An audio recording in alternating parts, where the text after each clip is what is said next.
Welcome to the Deep Dive, where we take a stack of information and unearth the most compelling insights, making you instantly well-informed. Today, we're plunging into a really chilling mystery. It spans decades, twists through generations, and kind of asks us to confront what truly haunts us. Yeah, we've got a fascinating set of documents here. Police reports, personal notes, all related to a case that really defies any simple explanation.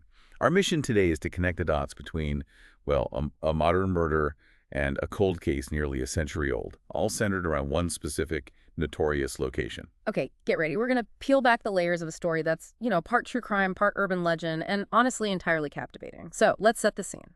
Imagine New York City, January 2060. It's bone-chillingly cold. Our victim is Radcliff C. Hopkins III. He's found murdered at this derelict building known only as Number 12. And this place, Number 12, it used to be this swinging 1960s hotspot. Radcliffe's grandfather, Hopkins, owned it. But now it's dilapidated. Infamous, really. People say it's haunted and cursed. Right. And the murder itself was brutal. Multiple gunshot wounds, and this very precise shot to the forehead. Lieutenant Dallas, one of the investigators, notes it as a coup de grace, kind of a finishing shot. What immediately struck the investigators about this initial scene? Well, what's immediately striking is just how deliberate it all feels. Yeah. This wasn't random, not at all. The number of wounds, the placement, and the method. A firearm. That's exceptionally rare in 2016. A firearm, wow. Yeah. It points to a deep personal vendetta. And Eve, one of the lead investigators, she noted the killer wasn't interested in robbery. Nothing was taken. Okay. And her partner, Peabody, had this really almost unearthly reaction to Radcliffe's last link transmission. That's like a direct neural message. Right. So it wasn't just a murder. It felt like a message, like an act of retribution specifically chosen for this victim in this place. Yeah. That modern murder was definitely strange enough on its own. But then investigators found something else at Number 12, something that threw this whole case way back, like decades back. What did Eve discover upstairs that just shifted the entire investigation? Okay, this is where the story takes a truly wild turn. Upstairs, at Number 12, bricked up behind a wall, Eve discovered a perfectly preserved skeleton. Bricked up. And the eerie similarities to Radcliffe's murder were immediate. The skeleton also had this tidy hole in the skull's forehead. No way. Yes. And cupped in the skeleton's fingers. An antique semi-automatic gun. Nearby, they found a glittery diamond hair clip. It was identical to one found near where Radcliffe tried to escape. Incredible. So who was the skeleton? The lab identified the skeleton as Bobbie Bray, the legendary rock star, cult figure. She famously vanished without a trace back in 1975. Her age at death, about 2025, matched. And they even matched a childhood injury, a broken tibia, confirmed it was her. So the urban legend was true after all those years. Okay. But then the ballistics report came back on that antique gun found with her skeleton. I heard that was, well, truly shocking. Oh, it was a bombshell, a complete bombshell. The report confirmed the same antique gun. The one used to kill Bobbie Bray 85 years earlier. That was the very weapon used to kill Radcliff C. Hopkins III. Wait, the same gun, the one bricked up with her body. The very same gun. Think about that. It's found bricked up with her body, and then somehow, 85 years later, it reappears to commit this modern murder. Yeah. This isn't coincidence. It's an incredibly deliberate act. So the killer wanted her found. It strongly suggests that, yeah. The killer wanted Bobbie Bray's remains discovered. They wanted this connection to the past to be absolutely undeniable. It wasn't just a murder. It was a statement.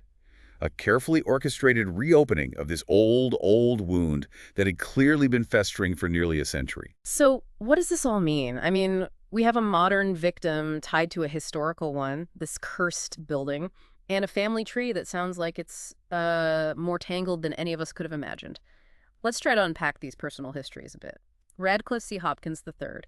He was the grandson of Hopkins, right? Bobbie Bray's husband. Exactly. And the sources paint Radcliffe as, well, maybe a bit of a fuck-up, to use their term, chronically mismanaging his finances. He was desperately trying to recoup the family's lost glory by fixing up Number 12. Okay. Even selling off family art memorabilia to this little curio shop called Bygones, trying to get funding. And then there's Bobbie Bray herself, the rock star, the tormented angel, as some called her. Her husband, Hop, allegedly, well, ran her, practically owned her, fueled her drug use, maybe? That's the story, yes. Rumor has it she was actually planning to leave him, get sober, and importantly, claim her child. Her child. Okay, that brings us to the secret lineage, doesn't it? It does.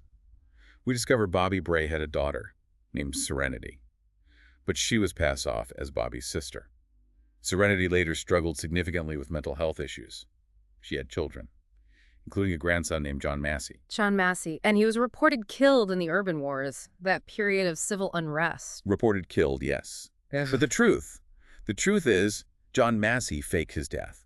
He did it to escape his family's toxic legacy. He became Buchanan, the quiet proprietor of Bygones, that shop Radcliffe was selling things to. The shop owner, wow. Yeah. He lived for decades just trying to avoid his past, tried to be invisible, only for this whole Bobbie phenomenon to just resurface with a vengeance. So this really raises a huge question about the weight of legacy, doesn't it? It absolutely does. You see how past actions, especially things shrouded in rumor, injustice, they cast these incredibly long shadows, and eventually they could ignite this fire of obsession, perceived retribution across generations. Radcliffe was trying to profit off the very place, the legacy, that consumed his grandfather and Bobbie. Precisely. So for the killer, this wasn't just ending a life. It felt like settling an 85-year-old score, driven by this deep, generational grievance running right through the family line. It's like the past wouldn't just stay buried, literally. And the killer, as you said, wasn't just about vengeance. They wanted to put on a show. Roarke, another key figure, an investigator working with Eve, he even played a role in luring the killer out, didn't he? He did. A very strategic move. He visited Bygones, Buchanan's shop, and subtly dropped some inside information. Things like finding Hopkins' fingerprints on the bricks of that wall where Bobbie was hidden. Incriminating the grandfather. Exactly. And mentioning the discovery of a small vault at number 12. Maybe containing letters, recordings, something relating to Bobbie Bray. The goal was clearly to tempt the killer, to force their hand. And what a show it was when they took the bait. This killer created this incredibly theatrical reenactment of Bobbie Bray's murder, using electronic devices, making the place freezing cold, even a holographic projection of Bobbie's final moments. And her singing voice. It was elaborate. So much so that even Eve Dallas, who's incredibly pragmatic, very by the book, even she physically experienced these phenomena.